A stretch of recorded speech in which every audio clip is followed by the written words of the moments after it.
Step 5 in the book, Eliminate Chaos, the 10-step process to organize your life, is about purging or eliminating from your life those items in your home that no longer serve a purpose or maybe bring you joy.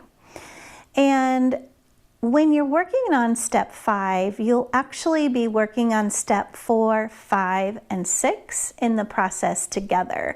So when you're sorting, you're making the decision during that step of what you want to keep or eliminate. And oftentimes, this process is very difficult for people. So thinking back to step 4 about asking yourself the question of, am I holding on to this for a financial reason or an emotional reason or both, will be very helpful during this phase. So again, step 5 is about purging or eliminating from your life those things that no longer serve a purpose. And at the end of the day, it's important to remember that it's really not about the stuff.